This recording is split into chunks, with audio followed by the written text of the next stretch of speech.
Bonjour à tous, on se retrouve aujourd'hui pour un nouveau test sur le Légion Go. Il s'agit de Final Fantasy VII Remake Intergrade. Soit c'est vraiment très mal optimisé, soit il y a un souci de temporalité, mais ça ne ressemble pas vraiment à un remake. Voyons voir. Pourtant le début c'est bien ça, avec le personnage qui marche. Ok. Bon, je vous laisse profiter un peu de cette cinématique. Non, définitivement, ça ne va vraiment pas, on n'est pas à la bonne époque. Je vais enfiler mon costume de chien, monter dans la DeLorean et repartir à la bonne époque parce que visiblement, on est plutôt en 1997. Donc juste quelques secondes pour que j'enfile mon costume de chien et que je monte dans ma DeLorean. Voilà, c'est bon, impeccable. Je vous passe les images évidemment. Voilà, c'est parti. Alors, on va voir si Doc et Marty vont pouvoir nous renvoyer à la bonne époque. Je suis dans la DeLorean.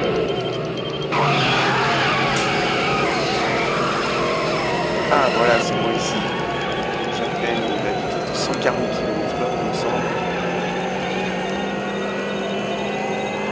Ça va le faire, vous inquiétez pas, les gars.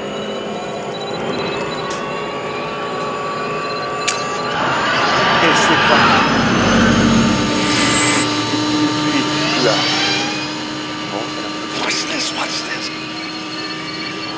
Devrais-je m'inquiéter? C'est tout bon. Ah, cette fois-ci c'est bon, me voilà de retour en 2023. On va pouvoir essayer ce Final Fantasy VII Remake sur la Légion Go. Alors, voyons voir les réglages. Ils sont assez pauvres, hein, bizarrement. Peu de paramètres. Voilà, c'est tout. Pour les graphismes, donc il n'y a pas 50 tests à faire, pas la résolution de l'image, des textures et des ombres. Eh ben on va partir sur du 1440, ce serait pas mal, texture haute, oui on est pas mal comme ça. C'est parti. Alors j'espère que cette fois-ci on aura la bonne cinématique, ouais, tout en normal.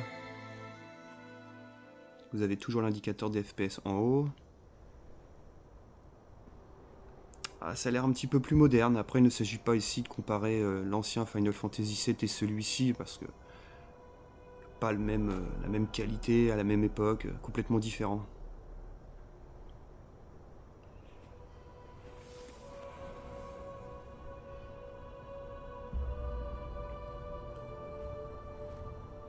Alors on voit que le cinématique débute pas tout à fait de la même façon.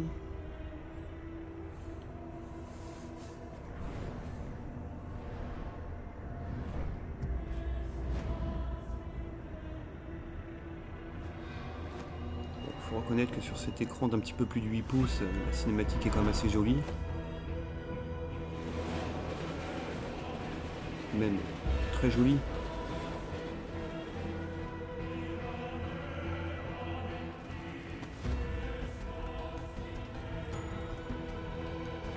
Je crois qu'elle dure plusieurs minutes, alors il faut au moins voir retrouver le personnage qui court à Iris ou quelque chose comme ça, je sais pas trop.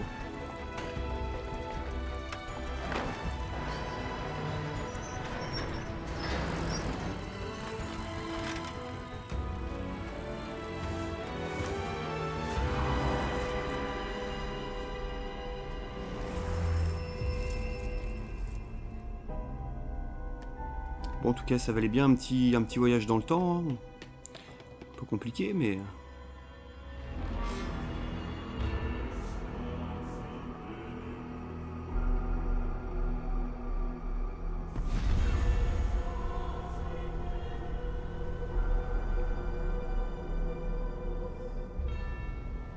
Ouais, voilà, la première démarre, l'ancienne cinématique démarre plutôt sur cet endroit-là, avec ces espèces d'étoiles, ou je sais pas trop. Ah bah on retrouve notre personnage de tout à l'heure, ah oui, elle a une autre allure.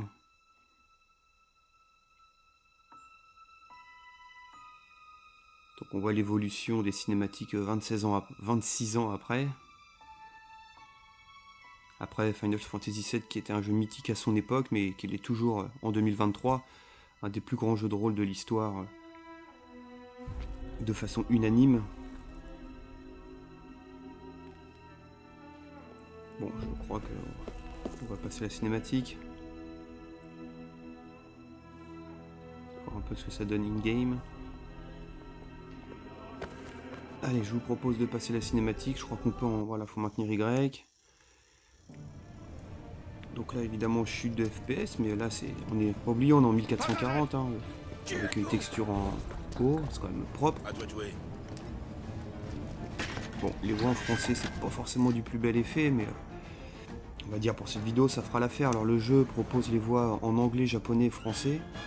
Donc il y a quand même un effort qui a été fait sur la traduction, si on peut l'apprécier. Là, un intrus. Ouais, non, les voix en français, c'est un peu ridicule. Alors, encore une autre chose bizarre de ce début du jeu, il me semble. Voilà, on n'a aucun paramètre, rien. Bon. Alors après c'est pas très gênant parce qu'on a accès au bout de 2 minutes de jeu. Voilà, dès qu'on tourne ici à gauche, je crois, on a déjà la possibilité de sauvegarder. Stop, passager.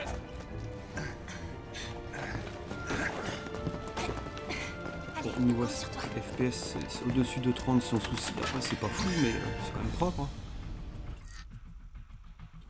Ok. Plus un geste. Forcez pas.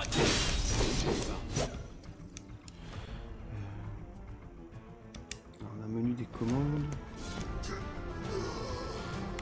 C'est un ça.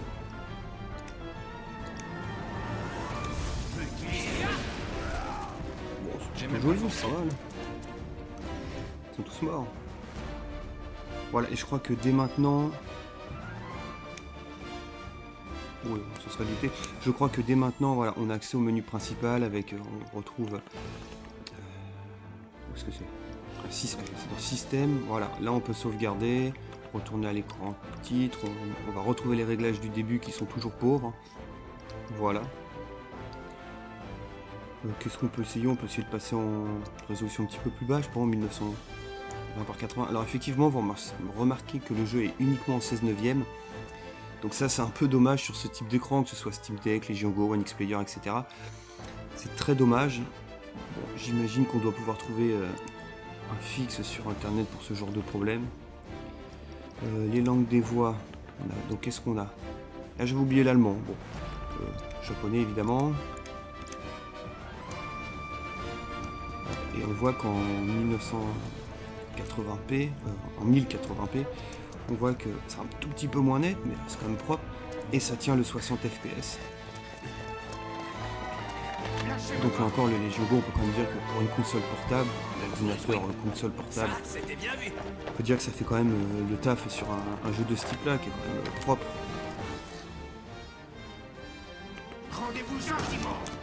Voilà, ça ne marche pas, là,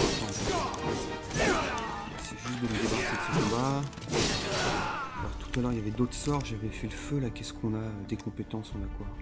Bon, on va essayer ça, on verra ce que ça fait. Alors lequel a pas de chance? Le A, le C, le A, le C, allez le C, pas de chance pour toi.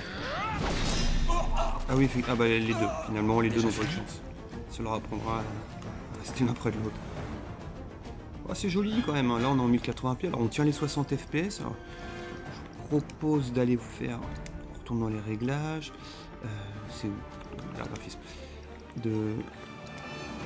Bon, c'est à 120, on va voir jusqu'à combien ça monte. À mon avis, ça va pas aller beaucoup plus haut que les 60, ouais, voilà. Ouais, bon. Après, voilà, en fait, dans l'idée, hein, si on veut des graphismes propres, c'est soit on joue en 40 fps en 1440 ou en 60 fps en 1080p. Bon, voilà, ça laisse deux possibilités qui, dans tous les cas, sont intéressantes. Après, ça dépend vraiment de la préférence entre FPS et résolution, hein, toujours des compromis à faire sur ce type de console.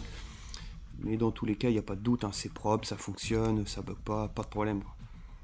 Ce qui est déjà pas une mince affaire pour une console de cette taille.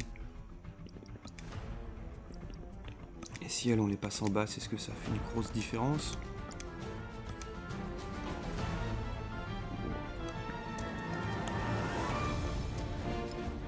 Un petit peu, je sais pas trop. Je pourrais plus approfondir, je passais l'habitude du jeu. C'est sûr que là sur les briques, on est fait un peu flou, on dirait. Mais le niveau des FPS, j'ai pas l'impression que ça a changé grand chose. Alors des fois il y a un délai comme sur Alan Wake, quand on change les paramètres, le changement d'FPS ne se fait pas aussitôt. Bon. Décidément je suis perdu dans ce menu qui est un peu bizarre. Tellement peu de choses et à la fois plein de clics partout. On On retourne en 1440. Et si on met tout en haut? Donc là, les FPS sont qu'on claque, mais ça va remonter, j'imagine. Ouais, ça se regarde. Ah, c'est plus propre quand même, effectivement. Et sur les briques, on le voit tout de suite. C'est plus net, c'est plus joli. Et on est quand même sur un peu plus de 40 FPS, donc ça reste relativement confortable pour jouer. En tout cas, du 1440p là, sur cet écran-là, c'est pas mal. Alors après, il existe là encore des bidouilles à faire pour pouvoir avoir du 1200p, des choses comme ça, des modifications sur les Légion Go. Alors ça pourrait être sympa aussi de tester en 1200p, ce sera peut-être un compromis entre les deux qui peut être intéressant. Bon voilà, en tout cas, ravi de vous avoir montré ce jeu, d'être aussi revenu en 2023, parce que les promenades en DeLorean, ça secoue. Donc je vous souhaite aussi de bonnes fêtes d'année, parce que ça approche, hein, demain le réveillon et tout ça, là. Donc de bonnes fêtes de fin d'année, et à bientôt.